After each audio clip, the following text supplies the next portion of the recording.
Pastor Binus was the most popular man in the city of Silver Hill. He was rich, handsome, and always smiling. His church, ORORO of Fire Ministry, was the biggest in the city. Every Sunday, the building was full of people. Some came with sickness, some came for prayers, and many came because they believed in Pastor Binus. He always shouted his famous words during his preaching, "ORORO is boiling. Receive your blessings now." The people loved him. They believed everything he said. He wore clean white suits and gold wristwatches. His shoes were always shining. He gave money to the poor and prayed for the sick. Nobody could ever think that Pastor Binus was hiding a big secret. Behind his sweet smile and holy preaching, Pastor Binus was doing something very bad at night. Something very dangerous. Silver Hill was no longer a peaceful city at night. Every week, people were robbed. Cars were stolen. Shops were broken into. Even some houses were attacked by armed robbers. Everyone was scared. The police did not know who was doing it. The robbers were too smart. They always wore masks and moved fast. They never left any trace. People started praying in churches for safety. Many ran to Pastor Binus for help. "Pastor, please pray for us. The city is no longer safe," they would say. And Pastor Binus would lay hands on them and shout, "ORORO is boiling. No thief will come near your house." The people believed him, not knowing he was the leader of the thieves. When the sun went down and the streets got dark, Pastor Binus would remove his white suit and put on black clothes. He would wear a black cap and carry a gun. He had 4 strong men who worked with him. They called him Boss B. They robbed big shops, petrol stations, and rich people's houses. He shared the money with his men and kept the biggest part for himself. To cover up, he always gave big offerings in church. "God has blessed me again," he would say, and the crowd would shout, "Mm." His plan was working. Nobody suspected anything. But one day, something happened that Pastor Binus did not plan for. It was a cold Friday night. Pastor Binus and his gang had planned to rob a rich businesswoman named Madame Clara. She just came back from a foreign trip and brought in a lot of goods. Pastor Binus had heard that she kept cash in her house instead of the bank. That night, they wore their masks and moved quietly like cats. They jumped the fence and sneaked into Madame Clara's compound. But this time, something went wrong. One of the gang members, called Short K, dropped his phone on the floor without knowing. After they robbed Madame Clara and escaped with the money, they laughed and celebrated in their secret hideout. Pastor Binus was excited.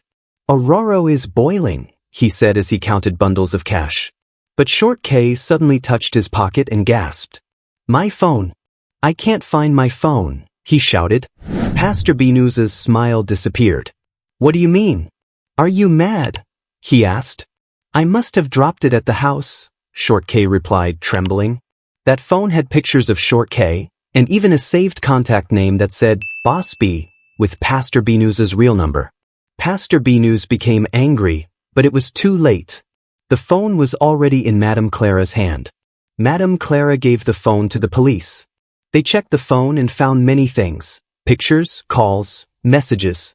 They did not know who Boss B was, but they started asking questions. The number on the phone looked familiar to one of the police officers. "This number looks like someone I know," Officer Raymond said. Meanwhile, in the church, Pastor Binus continued acting like nothing happened. He preached louder. He gave more money to the poor. He even called for a special 3-day prayer against armed robbers. The people clapped and shouted, "Our pastor is powerful." But not everyone was clapping. A young journalist named Daniel had started looking into the night robberies.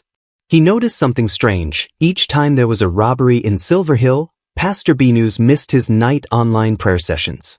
"That's odd," Daniel whispered to himself. "Why does a man of God disappear whenever there's trouble in town?" Daniel decided to investigate. Daniel was not just any journalist. He was smart, quiet, and brave.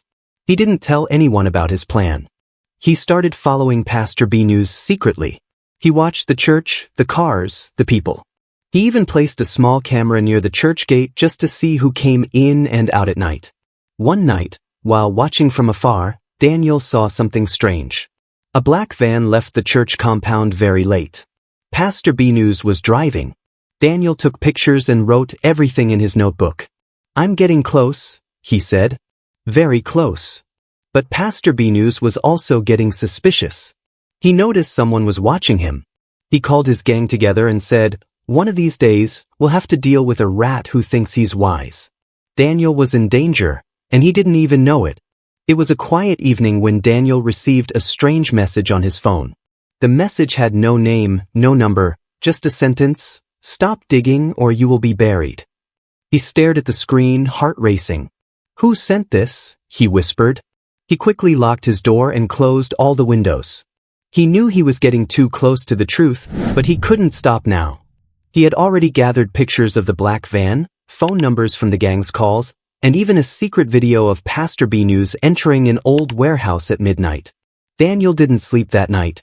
He knew whoever sent that message was watching him. But he didn't know that Pastor Binus had already ordered his gang to scare Daniel and make him back off.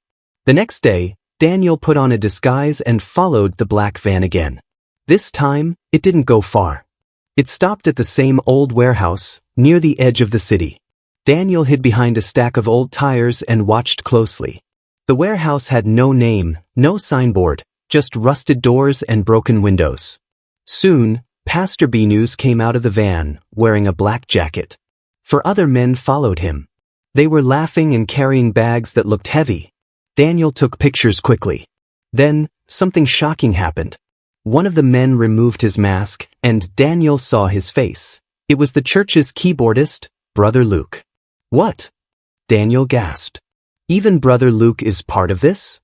Daniel's heart was beating fast. He wanted to run but stayed calm. He kept filming. Inside the warehouse, the men opened the bags.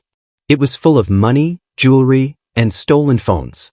Pastor Binus was counting the cash and smiling. "ORORO is really boiling tonight," he said with a laugh. Daniel had seen enough. He slowly crawled away and escaped without being noticed.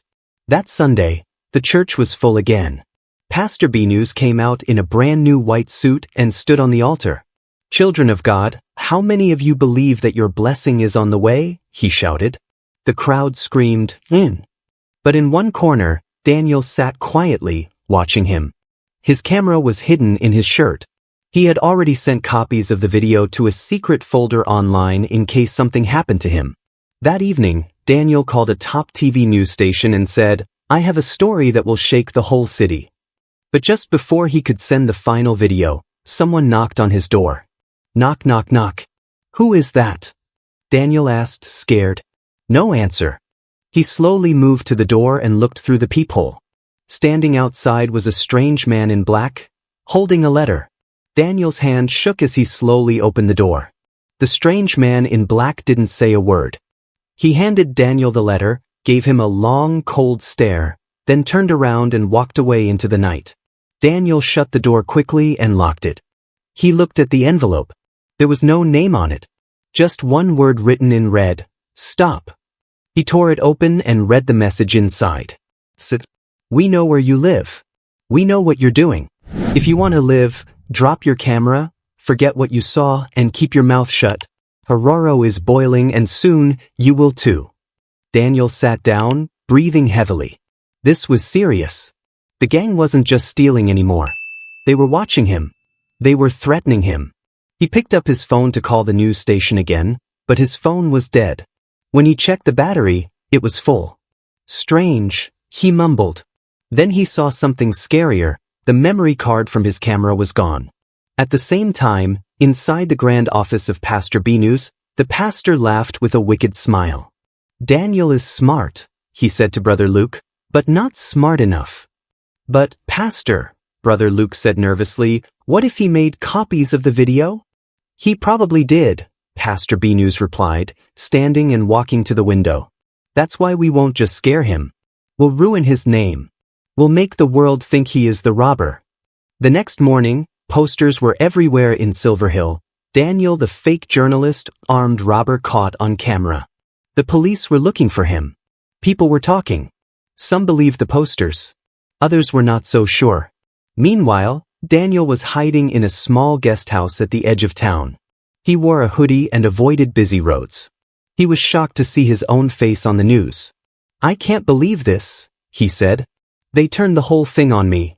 But Daniel had one last plan, a backup drive hidden at his cousin's house. It had every video, every voice recording, and even a secret conversation between Pastor Binus and his gang. That Sunday night, a big program was held at the church. It was called Night of Overflowing ORORO. Thousands of people filled the church hall. The crowd shouted. Some danced. Pastor Binus walked onto the stage like a king. "My children, tonight, your breakthrough is boiling. ORORO is boiling," he shouted. The crowd roared in excitement. But outside, Daniel was hiding in a black car, holding his laptop. His cousin sat beside him, holding a small transmitter. "Once you press this button," his cousin said, "the video will play live on the big screen inside the church." Daniel looked at the church full of people. He took a deep breath and said, "It's time." The video that shook the church. Daniel's finger hovered over the red button. Inside the car, the air was tense. His cousin whispered, "Are you sure you're ready for this?" Daniel nodded slowly. "This is the only way. People need to know the truth." He pressed the button. Inside ORORO of Fire Ministry, Pastor Binus was shouting, "Your enemies will fall tonight. Shout hallelujah." Just as the crowd lifted their hands in worship, the big screen behind the altar flickered. At first, everyone thought it was part of the program. Then, a video began to play. The church became silent. On the screen, they saw Pastor Binus, wearing black clothes, carrying a gun, laughing with other masked men. His voice was clear. "ORORO is boiling, boys. Carry the bag and let's move." Gasps filled the hall. People screamed. Some stood up. Some covered their mouths in shock. "Mama, is that not Pastor?" a young boy shouted. The ushers rushed to turn off the screen, but it was too late. The video played everything, from the robbery at Madame Clara's house to the secret warehouse with stolen goods. Pastor Binus froze on stage. His microphone dropped. His face turned pale. For the first time, he had no words to say. People started shouting and running around. "It's a lie. It's true. I saw it. He fooled us." The police, who had come for special prayers that night, quickly stood up and surrounded the altar.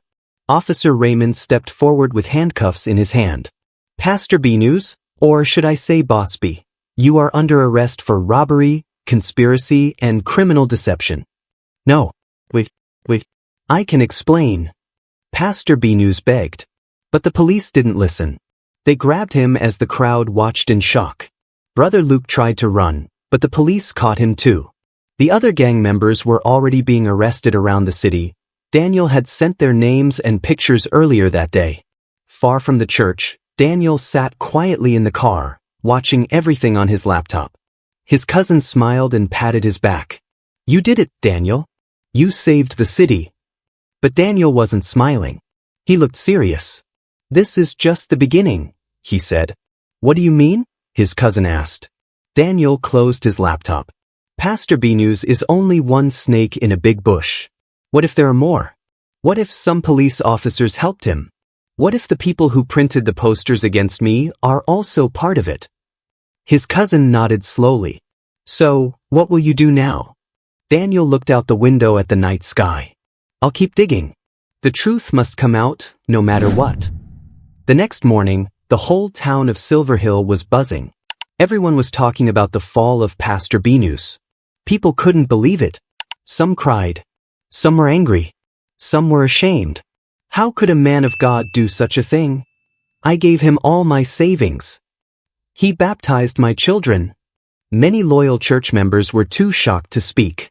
Others tore down the church banners and posters from the walls. The once glorious ORORO of Fire Ministry now stood silent, with yellow police tape wrapped around the building.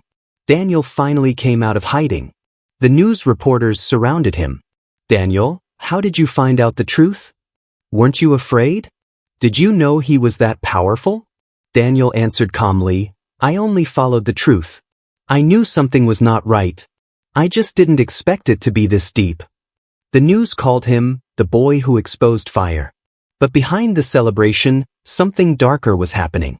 Late at night, inside the prison, Pastor Binus sat on a bench, staring at the cold wall. He was no longer in his fine suits. He now wore a brown prison uniform. His beard had grown rough, and his eyes were tired. An officer walked in and gave him a small paper. "This just came for you." Binus opened the letter. It was written in red ink. "You failed. Now you've brought the fire on all of us. Daniel must be silenced or we all burn." Signed, The Circle. He gripped the paper tightly, then slowly tore it into tiny pieces. "Get me my lawyer," he told the officer. While Daniel rested in his cousin's house, strange things began to happen. One night, he found the kitchen window open, but no one had touched it. Another day, a note was slipped under the door. "Truth seekers don't live long." His cousin tried to laugh it off. "Maybe it's just a prank." But Daniel wasn't smiling. "I know that note. That same red ink. That same message. The circle is real." "Who are they?" his cousin asked. Daniel looked him straight in the eyes. "They are the people who work in darkness. Rich people. Powerful people. The kind who use fake pastors to steal from the poor, while hiding behind religion." His cousin gulped. "You mean, there are more like Pastor Binus?" Daniel nodded. "Many more." He stood up and picked up his bag. "It's time to find them." "But how?" Daniel looked at the wall where he had written names and clues with red marker. "One by one. The fire has started. Now let's see who else gets burned." Daniel knew he had no time to waste. The circle was already watching him, and if he didn't act fast, he could disappear like many truth seekers before him. That night, he sneaked into his old office at the news station. It had been locked since he was accused of being a robber. But Daniel still had the spare key. Inside the dusty room, he switched on his small torchlight and walked straight to his old locker. Behind it, he pulled out a wooden board from the wall. Hidden behind it was a flash drive, a secret folder he had saved during his investigation, long before anyone believed him.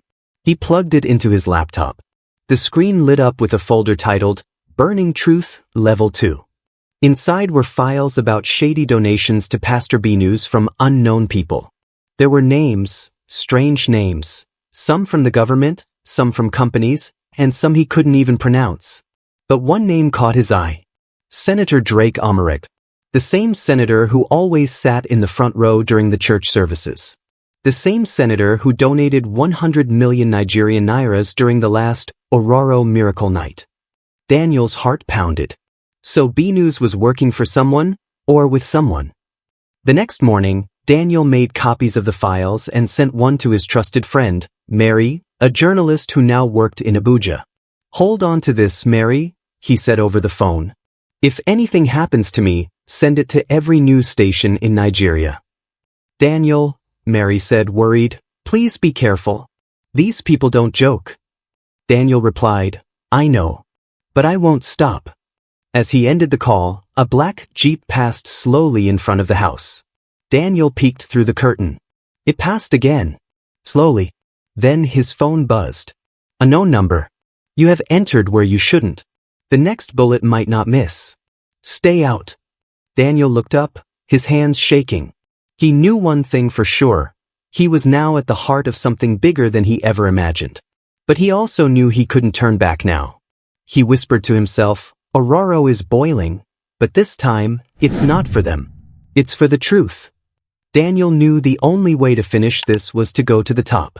He booked a bus to Abuja with a fake name and sat quietly all through the journey. He was going to meet Senator Drake Omareg face to face. With the help of his friend Mary, he tracked the senator's movements. They found out he would be attending a secret meeting at a luxury hotel that night with other powerful men, business tycoons, politicians, and a few so-called men of God. Daniel disguised himself as a hotel cleaner and slipped into the event hall, holding a mop and bucket. From a corner, he placed a tiny camera near the table and pressed record. He heard the senator laughing. "Binus was a fool," the senator said. "He got caught because he got too greedy. We need a new face now, maybe that loud prophet from Lagos." The others laughed and toasted glasses. One of them added, "The people believe anything. Just shout, fire, and breakthrough, and the money flows like a river." Daniel's blood boiled. He had heard enough. The next morning, the entire country woke up to a massive news report. Mary had uploaded the full video with Daniel's backup files. It was everywhere: TV, blogs, radio, and social media. Headlines screamed, "Pastor Binus was just the beginning. Full list of fake religious scammers and their political backers exposed." The nation was in shock. Protests broke out. Churches were shut down. People demanded answers. The president ordered a full investigation, and one by one, the members of the circle were arrested. Senator Drake tried to escape but was caught at the airport. As for Daniel, he received a National Bravery Award for his courage. He later started an organization called Light in Darkness, helping people who had been cheated by fake pastors and corrupt leaders. Pastor Binus sat quietly in his prison cell, watching the news. His face looked older, his eyes dull. He shook his head slowly and muttered, "ORORO is boiling, but not the way I thought." He now preached to prisoners, but many ignored him. The trust was broken. The damage was done. Moral lesson: not everyone who calls himself a man of God is truly sent by God. We must open our eyes, seek truth, and never allow fear to silence us. Because evil grows when good people keep quiet. Thank you for watching to the end. Kindly subscribe to my channel and leave the notification bell on for more timely updates. Like, comment, and share the video. We truly appreciate your support.